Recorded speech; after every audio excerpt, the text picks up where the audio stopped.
하나님 말씀을 봉독하겠습니다. 오늘 함께 나누실 하나님의 말씀은 신약성경 히브리서 12장 5절과 6절 2절의 말씀을 봉독하겠습니다.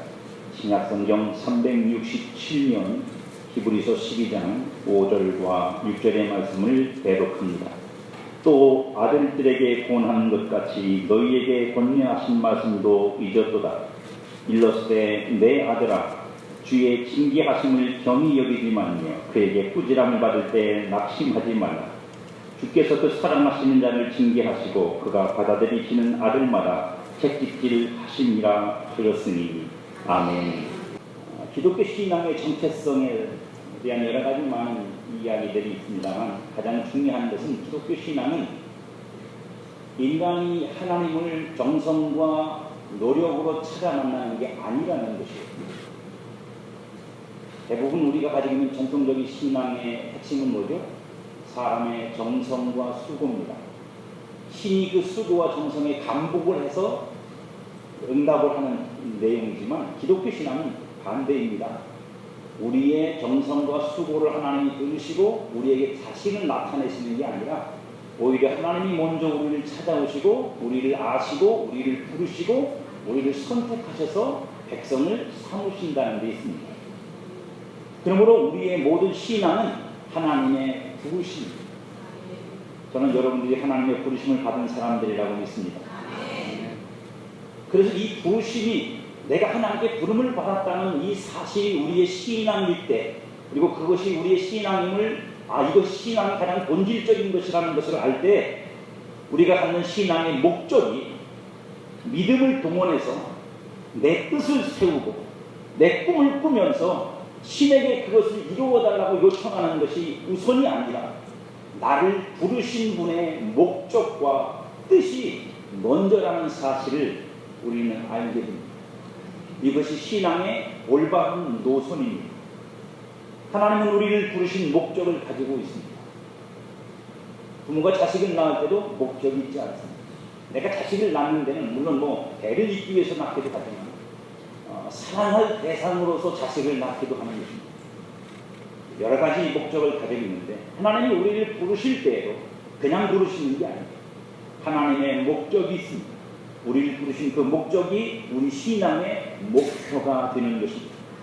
이 하나님의 목적은 성도 안에서 믿음이 되고 소망이 되기도 하고 꿈이 되기도 합니다. 그러므로 우리는 우리 스스로 꾸는 꿈과 스스로 가지는 소망과 스스로의 믿음이 아니라 하나님이 부르신 부르심을 쫓아 우리 안에 생겨난 믿음과 소망과 꿈을 쫓아 사는 것이 성도입니다. 하나님은 우리로 하나님의 영광과 거룩함에 참여하도록 자녀로 부르셨습니다. 그리고 그의 합당한 사랑을 우리에게 나타내 보이셔서 우리를 자녀답게 만들어 가십니다. 그리고 이 모든 것의 최종 목적은 하나님의 로망이라고 우리가 말할 수 있는 하나님의 목적은 구약이나 신약이나 똑같습니다. 그것이 뭐냐면 나는 너희의 하나님이고 너희는 내 백성이 되어 영원히 함께 거하는 것입니다. 우리로 하나님을 알고 하나님을 사랑하게 하는 것입니다. 관계죠. 가장 높은 수준의 그리고 최고의 관계 안에서 영원히 함께 하기를 원하는 것이 하나님의 목적입니다. 오늘 우리의 이 믿음의 경주는 바로 그 목적을 향해서 나아가는 것입니다. 그러나 성도의 신앙은 온전히 하나님의 뜻을 따르기에는 역부족입니다. 우리가 아무리 노력하고 수고하고 애를 써도 우리의 신앙과 우리의 열심만 가지고는 그것을 따라가기에 무척 어렵다는 사실을 우리는 압니다. 언제나 문제야. 옆에 사람 쳐다보시지 말고요. 언제나 문제아는 제 자신입니다. 내가 늘 문제입니다. 하나님에게 문제가 있는 게 아니라 나한테 문제가 있습니다. 옆 사람의 문제가 아니라 내 문제입니다. 하나님의 부르심을 향한 경주에서 우리의 발목을 잡는 것들이 있습니다. 여러분, 달리기를 하는 사람이 달리기를 못하게 되는 이유가 여러 가지가 있죠. 체력 부족해서, 그다음에 달리기를 잘 못 뛰어서, 훈련이 부족해서 여러 가지가 있지만 특별히 이런 부분에서 장애를 받을 수 있습니다. 남들은 맨손으로 뛰는데 자기는 양손에다가 10kg짜리 쇳덩어리를 들고 있다. 아무래도 늦겠죠, 그죠? 운동하는 사람들이 이 하체를 단련시키기 위해서 발목에다가 모래주머니를 차고 달립니다. 저도 40대까지는 해봤는데 1kg짜리 모래주머니 양쪽 발목에서 달고 마라톤 하는 거예요. 뛰는 거예요. 그걸 벗고 나면요 2배는 빨라집니다. 네, 2배는 빨라져요. 그 벗는 순간에. 그래서 그 운동선수들이 마지막 그 경기를 하기 전에 무거운 걸 가지고 자기를 이렇게 만들어 놓고 경기에 임하면 스피드가 부쩍 올라요. 그러면 달리기가 느려집니다. 이게 달고 뛰면, 안 달고 뛰는 사람은. 우리가 믿음의 경주를 하는데 우리를 발목 잡는 것들이 있습니다. 오늘 이 히브리서 12장에 보면 3가지 우리에게 말하는데 그 중에 하나가 뭐냐? 무거운 것과 얽매이기 쉬운 죄다. 이거를 내 인생에 내버려 둔 다음에 믿음의 경주를 하는 사람은 그것 없이 믿음의 경주하는 사람보다 훨씬 늦고 힘들다. 여러분의 심령을 무겁게 만드는 것, 여러분을 하여금 하나님 앞에서 얽매이게 만드는 것, 그래서 믿음의 경주를 못하게 만드는 것들이 많으면 많을수록 그건 대부분 죄라고요. 그런 것이 많으면 많을수록 우리는 믿음의 경주가 늦어집니다. 힘들어집니다. 피곤해집니다. 나중에 지칩니다. 믿음의 경주 자체가 어려워서가 아니라 믿음의 경주를 끌어당기는, 하지 못하게 만드는 무거운 것들이 내게 있기 때문에 그런 것입니다. 두 번째는 죄에 대한 대응의 느슨함입니다. 죄에 대한 대응의 느슨함이 나로 그렇게 자꾸 무겁게 만들려고 하는 죄의 역사를 우리가 빨리빨리 해소시키고 제거하고 물리치고 내게서 그것이 남아있지 않도록, 짐이 되지 않도록 만들어야 되는데 이것에 대한 우리의 대응이 느슨해지는 것. 느슨하다는 말은 여러분 틈이 생기기 시작한다는 말입니다. 그래서 그 틈을 타고 역사에서 나의 등을 올라타고 내 몸에 달라붙어서 내 인생에 달라붙어서 우리로 하여금 믿음의 경주를 할 때에 점점 무거워지게 만드는 것입니다. 절대로 여러분 죄에 대한 대응이 느슨하고 믿음의 경주에서 승리할 수는 없습니다. 죄에 대한 대응이 느슨하면서 우리가 하나님 앞에 거룩한 백성으로 나타날 수는 없습니다. 세 번째가 뭐냐? 인내의 경주를 하지 않는 겁니다. 오래 참아야 되는 것. 믿음의 경주는 경주가 완주될 때까지 끝까지 참아야 됩니다만 인내가 부족해서 포기하는 경우가 많습니다. 그래서 마지막까지 경주하지 못합니다. 이 모든 것들은 성도로 하여금 영적인 피곤을 느끼게 만듭니다. 믿음의 경주를 하면서 가벼워야 그 경주를 끝까지 완주할 수 있는데 피곤하고 힘들고 무거우면 금방 지치게 되어 있습니다. 영적 피곤함은 결국 영적인 게으름을 갖게 만듭니다. 여러분도 몸이 피곤하면 움직이기 싫지요? 나이가 들면 점점 싫어집니다. 그래서 입심만 세집니다. 가져가라, 이리 가라, 저리 가라, 이렇게 하라, 저렇게 하라. 시어머니가 잔소리가 많은 이유는 그것 때문이니 며느리들이 참으시면 됩니다. 그렇지 않으면 당신 손으로 다 하면 되는데 몸은 힘들고 어려우니까 내 손으로는 못하겠고. 게으른 영혼은 하나님의 부르심과 하나님에 대하여 믿음이 멀어지고 마음이 멀어지고 쉽게 안주하려는 경향을 보입니다. 왜요? 힘드니까 그냥 머물고 싶은 거예요. 이 정도 선에서 끝내고 싶은 거죠. 신앙의 노선을 현실의 보상으로 바꾸든지 아니면 적당한 신앙의 형태를 취하거나 마음 없는 형식적인 신앙, 형식만 있는 신앙으로 붙여버리고 맙니다. 그리고 그 틀 안에서 자기를, 여러분 연세 드신 분들을 유심히 보세요. 그분들의 움직임은 일정하게 정해져 있습니다. 애기들 움직임을 보세요. 애들은 대칭입니다.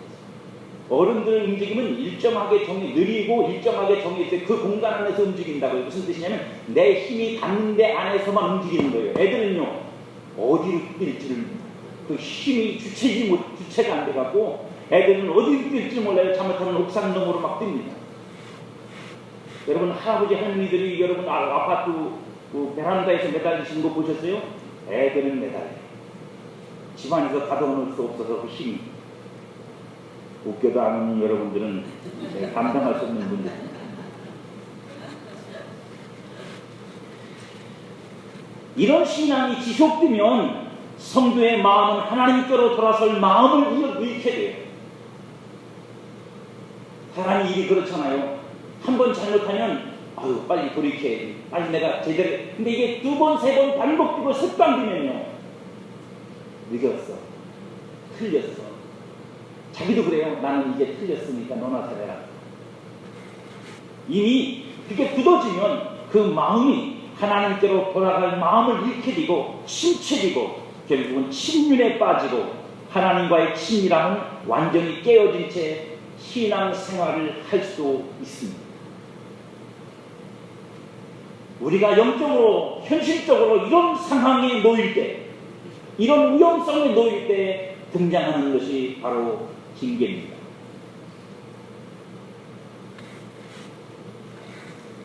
수준 떨어지게 얼굴 색깔 바꾸지 마세요. 징계라는 말이 좀 복잡하긴 해도 좀 여유롭게. 하나님의 징계는 하나님의 개입입니다. 방관과 방치는 비슷한 단어이지만 다릅니다. 방치는 뭐냐면 아예 그냥 내버리고 그냥 아예 외면해버리는 거예요. 어떻게 되든지 말든지. 방관은 쳐다만 보고 있는 거예요. 하나님이 우리를 쳐다만 보고 계시지 않습니다. 외면하지도 않고 쳐다만 보시지도 않고 우리가 이렇게 되어서 이런 일로 인하여 고통받고 신음하고 아파할 때 하나님은 개입하십니다. 성도를 부르시고 사랑하시는 하나님이 하나님과 하나님의 부르심에서 멀어지는 우리를 방관하거나 방치하지 않고 정당한 사랑으로 우리에게 개입하십니다. 부모가 자식한테 그렇게 개입하면 자식들이 간혹 그런 자식들이 있죠. 왜 그러냐고. 부모가 자식한테 할 말이 그거밖에 없습니다. 너는 내 자식이니까 그렇단다. 사랑하니까 그렇다. 정당한 거예요. 그거. 징계는 사랑하시는 분의 개입이고 부르신 분의 개입입니다. 하나님의 궁극적인 목적이 하나님을 알고 사랑하는 것이기에 자녀인 우리들이 하나님에게서 멀어지는 것과 목적에 이르지 못하게 되는 것을 방관하실 수 없어요. 우리 생각에 우리 스스로는 이 정도 신앙생활이면 됐다고 생각할지 모르지만 하나님이 부르시고 하나님이 사랑하시는 그 사랑과 부르심의 목적에서 볼 때, 하나님의 관점에서 볼 때 내가 엉뚱한 길을 가고 있다면 하나님은 그것을 우리를 정상적이라고 보지 않으신다고요. 그래서 우리에게 개입하시는 것입니다. 하나님은 우리를 위해 아들을 내어주셨고 아들이신 예수님은 우리를 위해 십자가를 참으시고 부끄러움을 개의치 않으신 분입니다. 세죠? 여러분 어떤 부모가 자식을 내어줘서 남을 살리는 일을 하겠어요? 그 자식이 또 자기 목숨을 걸고 다른 사람을 살리는 일을 할 수 있는 사람이 어디 있겠어요? 하나님의 사랑, 예수님의 사랑은 무척 셉니다. 그렇기 때문에 우리는 이것을 이해해야 됩니다. 나를 구원하고 성도 만드시는 일에 하나님이 그렇게 세게 역사하셔서 나를 사랑하셨다면 내가 그 사랑의 부르심 안에서 그 하나님의 부르심의 목적을 향해서 나아가지 못하고 하나님과의 관계를 우선하지 못하고 내 멋대로 살고 있다면 그건 나를 보고 있는 하나님도 만만치는 않으시다.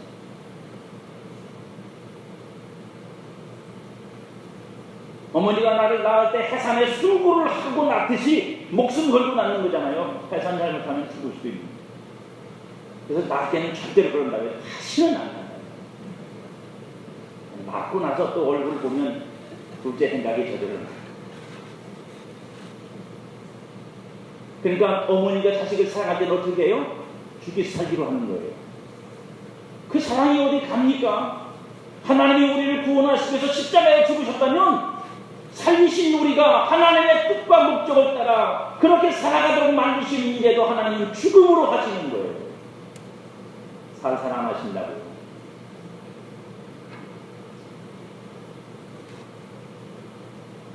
하나님은 우리를 위해 싸우십니다. 그러니까 우리를 대신해서 누군가와 싸워주기도 하시지만 여러분 하나님의 싸움의 진정함은 어디 있냐면 나와 싸우시는 거예요. 여러분과 싸우는 거예요. 그게 하나님의 진정한 싸움이에요. 징계는 우리를 향한 하나님의 사랑 싸움입니다. 소리를 버럭버럭 지르시면서 화를 내시면서 이래도 네가 가만히 있겠느냐고 우리에게 말씀하시는 싸움과 시비를 거시는 것. 징계는 우리의 삶에 찾아오신 하나님의 임재입니다. 두고만 보시는 게 아니라 개입하고 찾아오셔서 우리의 삶을 흐트러뜨려서라도 우리의 삶을 오류가 나게 만들고 버그가 나게 만들고 때로는 한모퉁이 깨지고 부서지게 만들어서라도 우리를 방치하지 않고 방관하지 않으시는 하나님의 임재입니다. 내가 너와 같이 있고 내가 네 앞에 살아있으며 내가 네 하나님이고 내가 너를 사랑한다고 우리의 삶을 찾아오셔서 말씀하시는 거예요. 징계는 우리의 삶에서 나타내신 하나님의 일하심입니다.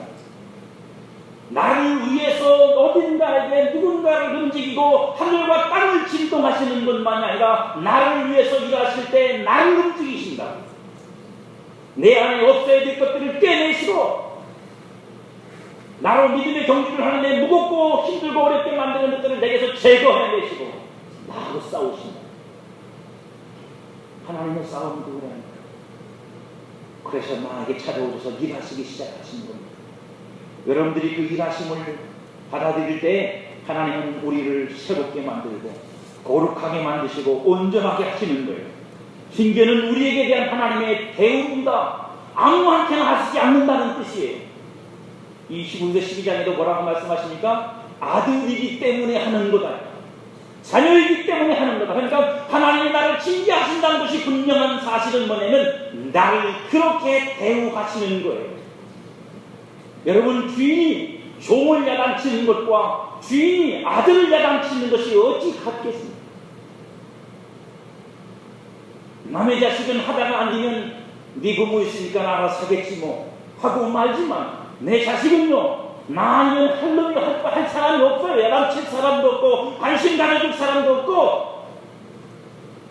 그러니까 밤낮 주야로 시비 걸고 싸우고 그러는 거예요.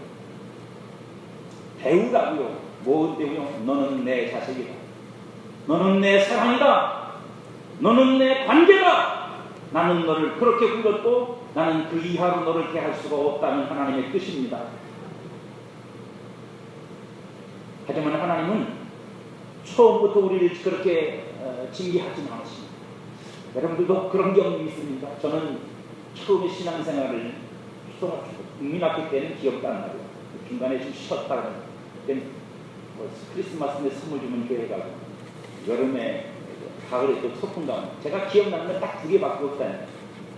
가을 교회 소풍 가가지고 잘 생각이 안 나요. 그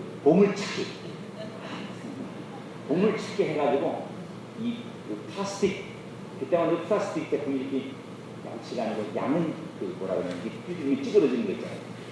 양은 이렇게 많았을 텐데 플라스틱 이렇게 바구니처럼 생긴 거 하나 줘가지고 집에 갖다 드렸더니 벌레통을 쓰시더라고요. 그거 탄 거하고 그 다음에 교회가 마을 한가운데 있어갖고 거기 교회 가서 농구하고 겨울에 성탄절날 가가지고 기억나는 거 뭐냐면 그때는 의자가 없는 그냥 바닥에 대다는 뺑 돌러 앉아가지고 전부가 뺑 돌러 앉아가지고 노래 부르고 그러다가 과자 얻어먹은 것밖에 생각이 안 나요. 그러고 이제 어린 시절을 보내고 이제 중학교 이제 3학년 때 제가 교회를 예수님을 영접하고 다니기 시작했는데 그때 제가 예수님을 믿으면서 제일 많이 느꼈던 것이 뭐냐면 저희 집이 이제 아주 옛날 집입니다. 흙집이고 이 문이 얕아요. 한참 막 클 때니까 문이 얕아갖고 이마박에 그래서 머리가 많이 빠집니다. 들고 나면서 얼마나 많이 부탁했는지 모르겠어요. 와이프도 그래서 떨어진 것 같고 제가 아마 그러지 않았으면 와이프가 140은 넘었는데 그때마다 드는 생각이 뭐냐면 문지방에 문 머리턱에 그럴 때 뭐냐면 내가 또 뭐 죄진 게 있나. 저는 늘 그런 생각을 가지고 있었어요. 내가 잘못을 저지르면 하나님이 즉각적으로 나한테 벌을 내리셔서 하나님이 나한테 표시를 내신다고 생각해서 그렇게 생각하고 신앙생활을 했었던 적이 있습니다. 하나님이 우리를 징계하시는 것이 그렇게 하신다면 여러분들은 아마 머리부터 발끝까지 온몸이 멍투성일 거예요. 매일 맞아야 되고 매번 맞아야 되고 계속 맞아야 되고 맞은데 또 맞아야 되고 하나님은 징계라는 이 매를 그렇게 쉽게 들지는 않으세요. 하나님의 사랑은 먼저 우리를 오래 참으시는 기다림입니다. 하나님의 백성들이 거역할 때마다 하나님이 화를 내신다면 그 백성들은 벌써 진즉에 망했을 겁니다. 하지만 하나님은 그럴 때마다 참으셨습니다. 오래 참으시면 기다립니다. 참으신다는 건 그냥 견디는 것만이 아니라 기다리시는 거예요. 그들이 혹 하나님 앞에서 제대로 할 때는 기다리시는 거고, 특별히 하나님을 기다리는 속에는 뭐가 있냐면 이런 것들이 있는 거예요. 하나님의 은혜가 그들 속에 마침내 나타나 그들이 그 은혜를 통하여 하나님 앞에 온전히 항복될 수 있는 때를 기다리시는 거예요. 하나님은 그냥 무턱대고 기다리시는 게 아니에요. 우리가 이 기다림을 안전의 시간이라고 생각하면 안 됩니다. 주의할 것은 이거예요. 하나님이 나를 기다려주는 시간을, 나를 참으시는 시간을 나는 그 하나님의 참으심을 모르고 기다리심을 모르니까 안전하다, 괜찮다, 아무 문제 없다라고 생각할 수 있는 위험성이 있다. 이게 문제예요. 왜요? 자식 생활해보니까 그거 알거든요. 몰래 들어가서 내 방에 쏙 들어가면 우리 엄마 아빠가 모르는구나. 그러고 안도의 한숨을 쉬지만 나중에 얘기해보면 다 알고 있어요. 다 알고 계세요. 말을 안 하는 것 뿐이에요. 말씀은 안 하시는 것 뿐이지 모르시는 게 아니에요. 하나님도 마찬가지예요. 하나님이 참으심으로 나를 견뎌주시고 말씀하지 않으신 것 뿐이지 모르시는 게 아니고 내가 안 틀린 게 아니고 내가 잘못 안 된 게 아니라 기다리시는 거예요. 참아주시는 것 뿐이라고요. 그걸 괜찮다고 생각하면 안 돼요. 내가 잘하고 있어서 하나님이 내게 화평으로 대해주시는 게 아닙니다. 모세가 이스라엘 백성들을 향해서 쓴 소리를 합니다. 신명기 9장 24절에 보면 내가 너희를 알던 날부터 언제부터예요? 애굽에서 너희를 건져낼 때부터라고요. 그때부터 알았습니다. 사실은 그 이전 40년 전 얘기들일 수도 있어요. 40살 때 시작할 때부터 너희가 항상 여호와를 거역하여 왔느니라. 어떻게 거역했다고요? 한 번, 두 번이 아니라 항상요. 항상 40년 동안 80년 동안. 모세가 그걸 어떻게 하겠어요? 당신이 하나님의 대언자가 되어 그 백성들에게 명령하고 지시하고 순종을 요구한 장본인이에요. 그러니까 그 백성들이 얼마나 거역했는지는 제일 잘 알죠. 저는 그런 생각을 합니다. 하나님이 일부러 모세에게 더 그러셨을지도 모르겠다. 왜냐하면 하나님의 마음을 알아야 돼요. 백성들에게 하나님의 진노하심을 드러내는 게 아니라 모세에게 그 하나님의, 그래서 여러분 하나님이 모세한테는 감정을 드러내실 때가 많아요. 그리고 모세는 하나님의 감정을 수습하지요. 여러분 인간이 하나님의 마음을 수습할 수는 없습니다. 그건 불가능한 일이에요. 의도적인 거죠. 하나. 모세에게 자신을 보여주십니다. 이 일이 어떤 것인지, 백성들이 지금 하나님 앞에 행하는 것이 무엇인지를 하나님이 드러내 보이시고, 그리고 하나님께서 그것을 용서하시고 참으시고 견뎌주시는 걸 모세에게 가르쳐줘. 모세가 그 백성들이 그것을 알게 하는 것이죠. 그러니 모세는 누구보다도 하나님이 얼마나 참으셨는지를 잘 압니다. 괜찮은 것이라고 착각하지 마십시오. 하나님이 참으십니다. 여러분 한번 그렇게 기도해보세요. 하나님, 저를 참고 견디시기가 무척 힘드시죠. 한번 기도해보세요. 저도 어느 날 하나님께서 제게 말씀하셨어요. 때가 되면 내가 너에게 말하리. 그 말씀을 듣는 순간 제게 두려움이 왔습니다. 무슨 소리인지를 제가 깨달았기 때문에. 젊은 날 철없이 살던 것들 주님이 참고 견디고 하나님께서 용서하시고 이해하시고 하셨지만 때가 되면 더 이상 그런 것들은 용납되지 않을 것이라고 하는 경고입니다. 괜찮은 게 아닙니다. 하나님은 오래 참기만 하시느냐? 그렇진 않습니다. 하나님은 책망의 말씀을 하십니다. 먼저 말씀으로 꼬집는다고요. 여러분들도 그러잖아요. 자식이 잘못하면 먼저 말로 타이르죠. 너 그거 틀린 거야, 잘못한 거야, 그러지 마. 하나님도 마찬가지입니다. 말씀으로 꾸짖습니다. 요한계시록 3장 19절에 보면 무릇 내가 사랑하는 자를 책망하여 징계하노니, 책망하여 징계하노니, 먼저 잘못을 지적하고 잘못했다고 말씀하고, 사실 선지자들이란 누구냐면 그 책망의 회초리요, 말이라고. 그 말로써 백성들에게 잘못을 드러내고 틀린 걸 드러내고 어긋난 걸 드러내서 돌아와라 돌아와라 돌아와라. 안 그러면 진짜 하나님의 채찍이 너희에게 임할 것이라고 경고하는 것입니다. 이때 들으면 좋습니다. 아멘 하시면 되겠는데, 책망을 받을 때, 말씀을 들을 때 깨달아지고 듣고 돌이키면 좋습니다. 이때 들으면 매도 안 맞습니다. 말씀을 듣고 깨달아서 열심을 내어 회개하면, 그리고 돌아서면 좋습니다. 그러나 안타깝게도 대부분 우리는 그렇게 안 합니다. 우리는 어떻게 하느냐? 어떤 성도는 귀를 막고 마음을 닫고 듣지 않으려고 합니다. 고집을 피우죠. 어떤 성도는 듣기는 듣는데 내게 하는 말씀으로 안 듣고 자꾸 다른 사람 얘기라고만 들어요. 참 속상한 일이에요. 나 들으려고 하는 소리지 나한테 이건 저 성도가 들어드릴 소리라고 말씀하시는 적은 한 번도 없는 것 같은데 왜 우리는 그렇게 듣는지 모르겠어요. 어떤 성도는 영적 물타기를 합니다. 그래서 나만 그러니까 찔림인데 나만 그런 게 아니고 저는 그렇고 다 그렇다고 그래서 희석시켜버리는 거예요. 그냥. 그리고 무마시키는 거예요. 덮어버리는 거예요. 양심을.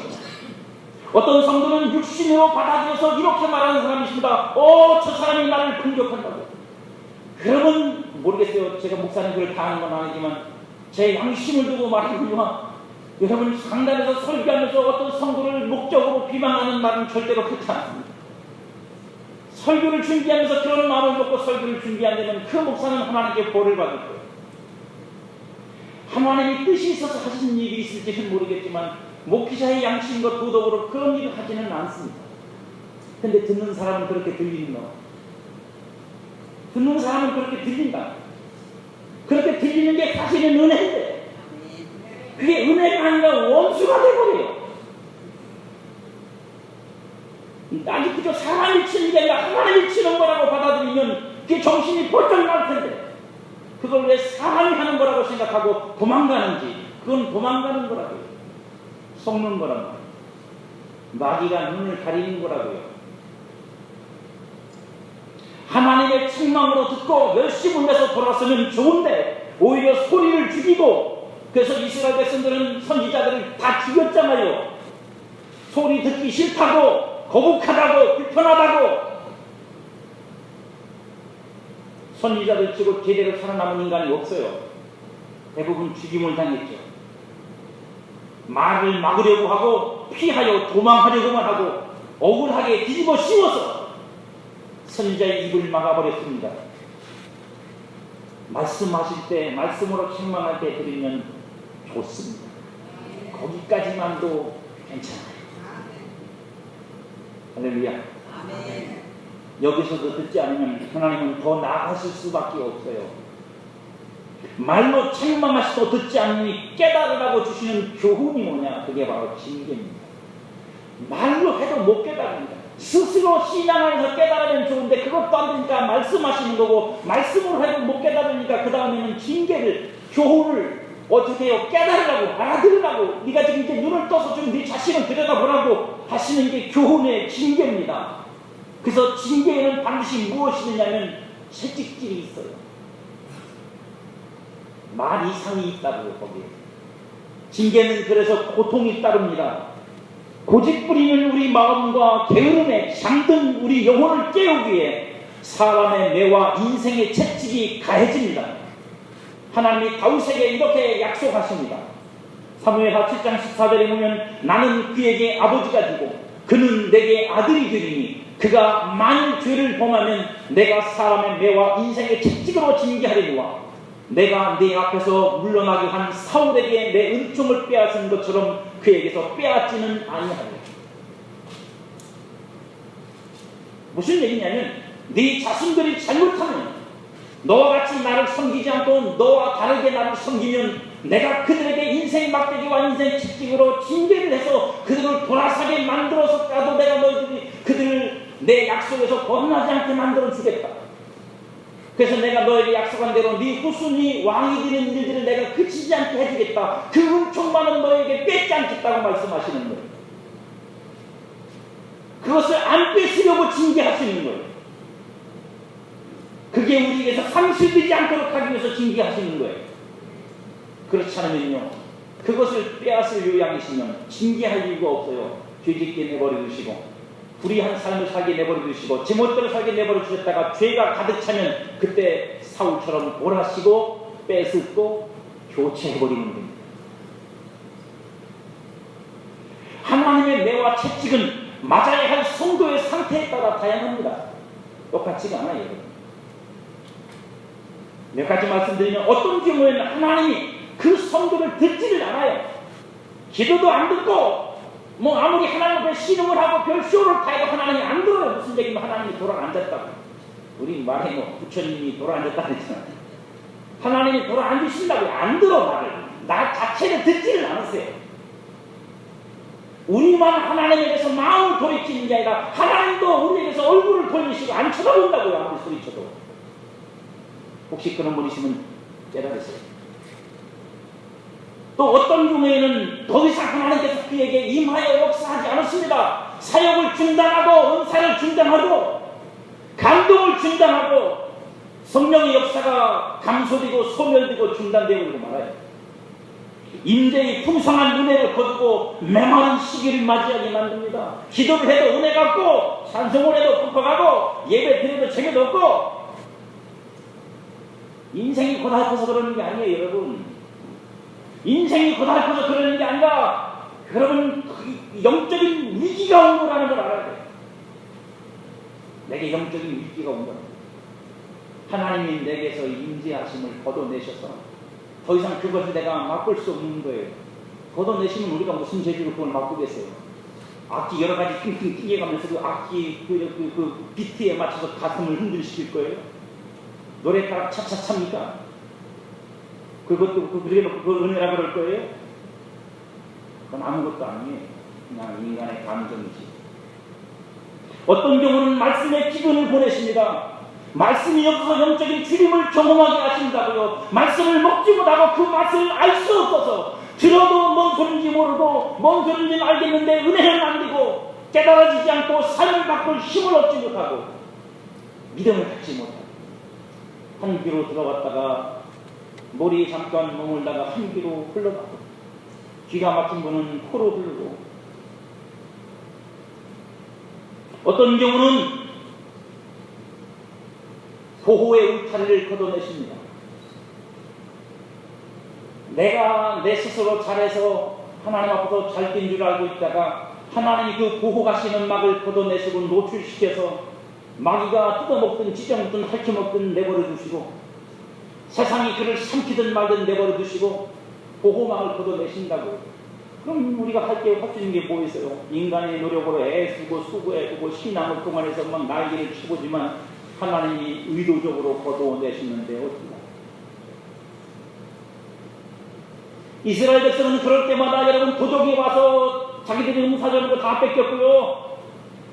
적들이 침략해서 공격해가지고 많은 사람이 피해를 입고요. 때로는 병충해가 오고요.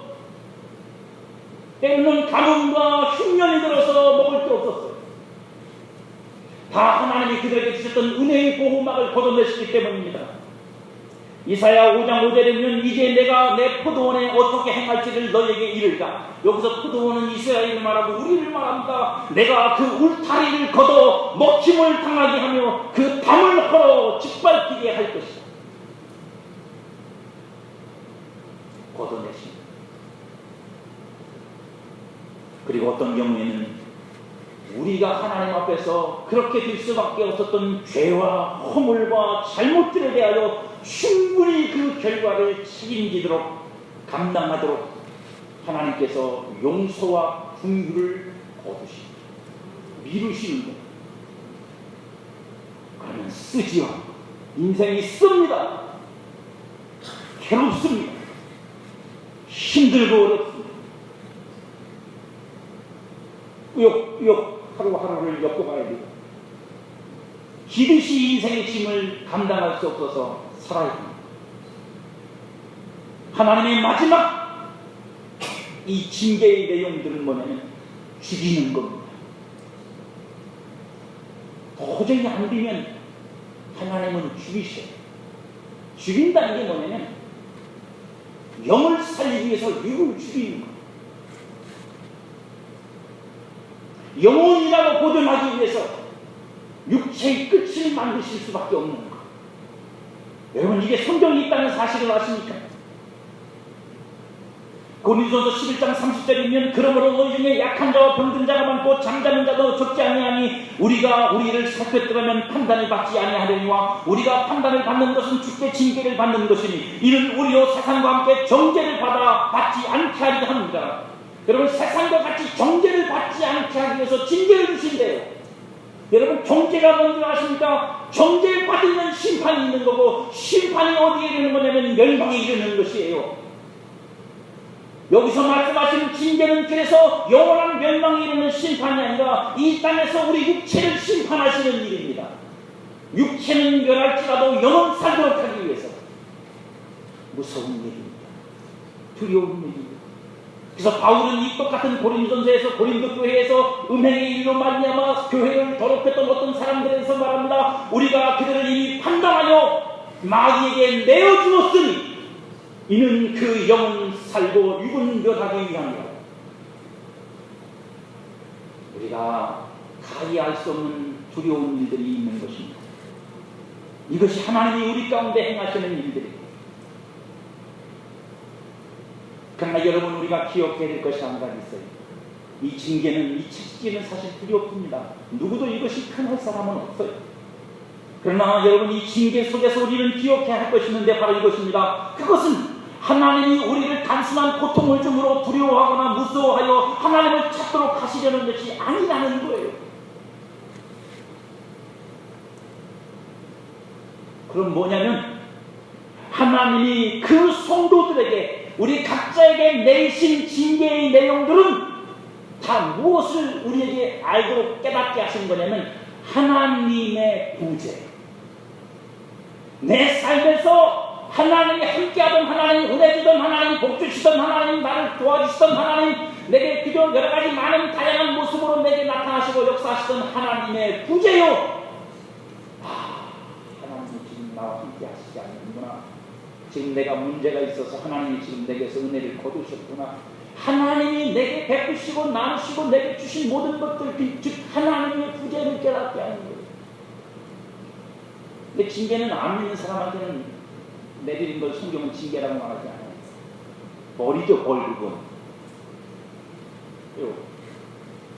징계의 전제 조건은 하나님이 우리에게 베푸신 사랑과 은혜에 있다. 그것들을 거둬내시는 거예요. 그것들을 중단시키는 거예요. 그래서 우리가 그걸 깨닫는 거예요. 부모님들이 그러잖아요. 현대카드 뺏고 삼성카드 뺏고. 왜요? 네가 인마 내 덕을 살고 있는데 내 말을 안 들어? 하나님이 그러신다는 건 아니고요. 부모들이 가끔 그러시지 않아요? 텔레비전 보면 여러분들이야 뭐 내 카드 쓰기도 바쁜데 자식놈한테 통장까지 내주겠어. 하나님의 구제. 그래서 그 하나님의 구제를 느끼도록, 왜요? 이미 하나님의 은혜를 받고 사랑을 입은 사람들이기 때문에 그 구제를 느끼는 순간에 알아요. 아, 내가 하나님께서 뭐라고 했구나. 내 하나님에게서 어긋나고 있구나. 틀렸구나. 선부여 의지 없어 손들고 옵니다. 이 자리로 갈 수 있는 사람들이기 때문에 하나님이 그 구제를 느끼도록 하시는 것이에요. 그래서 다시 고통을 통해서 하나님께로 돌아오도록 하시려는 것입니다.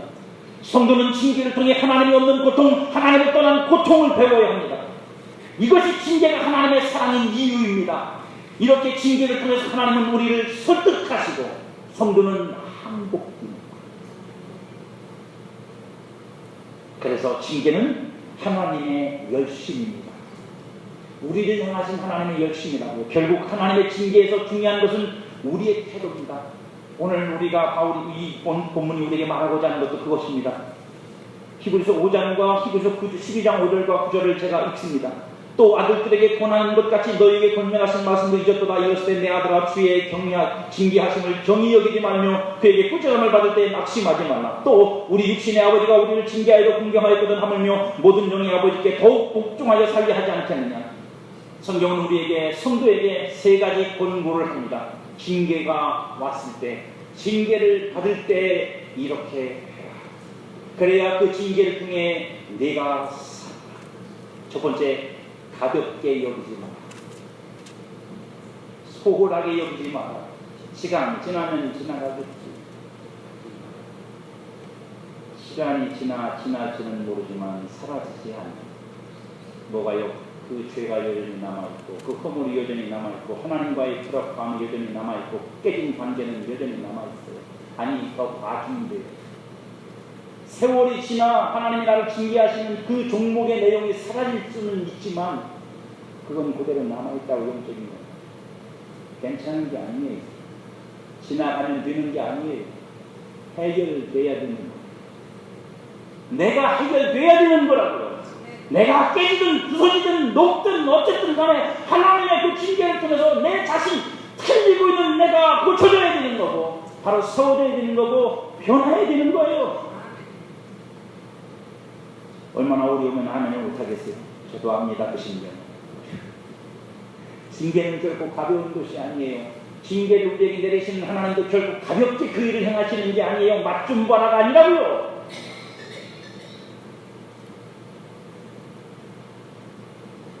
그래서 여러분 그것을 신중하게 받아주세요. 그걸 놓고 주님 앞에 진지하게 기도해요. 그 고난할 때 깊이 생각해야 돼요. 성령의 도우심으로 깨닫고 알아야 돼요. 두 번째가 뭐냐? 낙심하지 마라. 징계 온다고 낙심하지 마라. 징계 오면 낙심되죠. 응답이라도 빨리 주시고 풀어주기라도 빨리 하시면 그나마 좀 은혜가 있다 싶어 좋은데 안 주시면 짜증이 나죠. 화나죠. 나중에 분하죠. 억울하죠. 그 다음에 낙심입니다. 징계는 낙심할 일이 아니에요. 하나님의 징계라는 사실을 안다는 것만으로 성적에는 분명한 방향성이 있잖아요.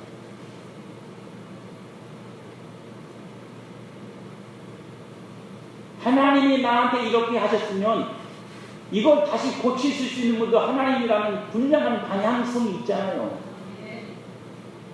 그럼 내가 어디 가야 답을 찾기를 알잖아요. 그럼 낙심한 일이 아니지요. 진짜 낙심은 뭔데요? 어디를 가도 답이 없다는 거 아니에요. 하나님한테도 답이 없고 세상에도 답이 없으니 우리는 할 게 없어요. 할 수 있는 데가 없다고 아무것도.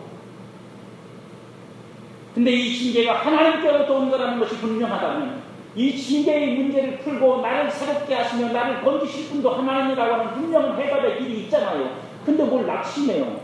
거기 가서 울든지 땡깡을 부리든지 협박을 하든지 철회를 하든지 금식을 하든지 아니면 하나님 앞에 피눈물을 쏟든지 뭐 뒤집어지든지 해서 하나님께 받으면 됩니다. 낙심할 일이 아니라고 그래요.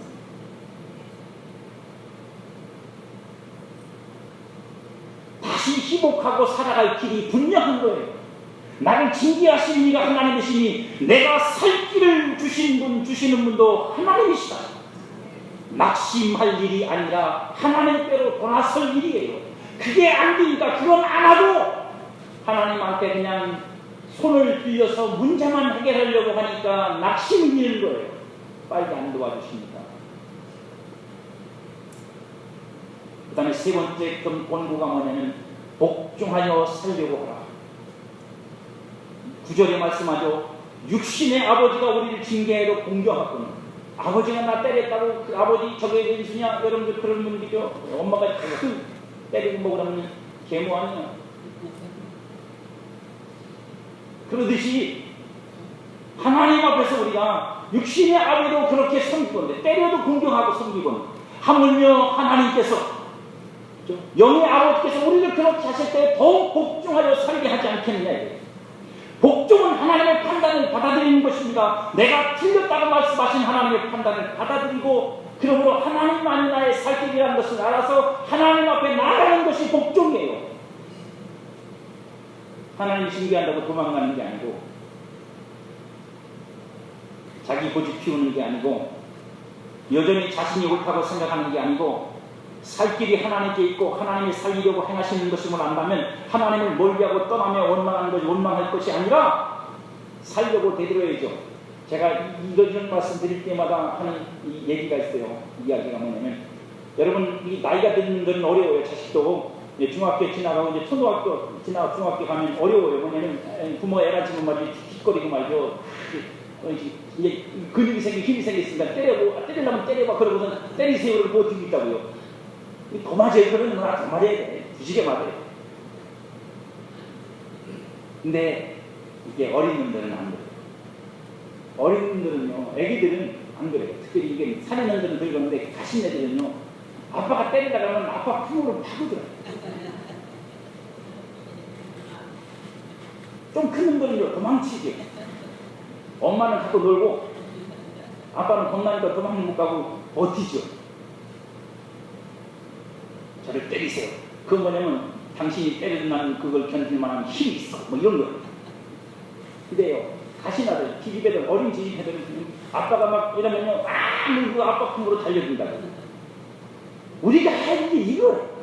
하나님의 징계가, 하나님의 진노가 내게 임할 때 도망가지 말고 한번 때리려면 때려보시오. 뭐 나도 하면 인생 뭐 그죠? 산전수전 다 겪어서 그러지 마시고 하나님 품으로 안겨야지. 그 아픔과 고통과 신음과 괴로움을 주님 앞에 드러내놓고 주님 앞에 하나님 내가 잘못했으나 나는 너무 아프고 너는 너무 힘들고 나는 너무 고통스럽고 내가 인생임을 기억해 주소서. 내가 진토뿐임을 기억해 주소서.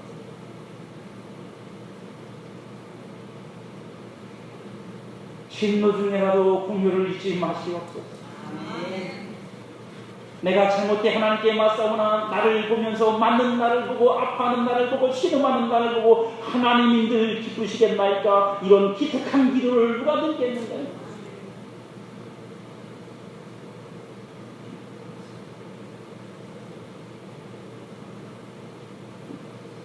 사랑하는 방아동교회 여러분, 하나님은 결코 여러분을 방치하지도 방관하지도 않습니다. 여러 가지 여러 모양으로 삶이 아프십니까? 그 아픔 속에서 하나님의 부재를, 그 크신 사랑의 소중함을 느끼신다. 그건 힘듭니다. 그리고 우리는 그걸 통해서 연단되는 것입니다. 다시는 이 길로 가지 마.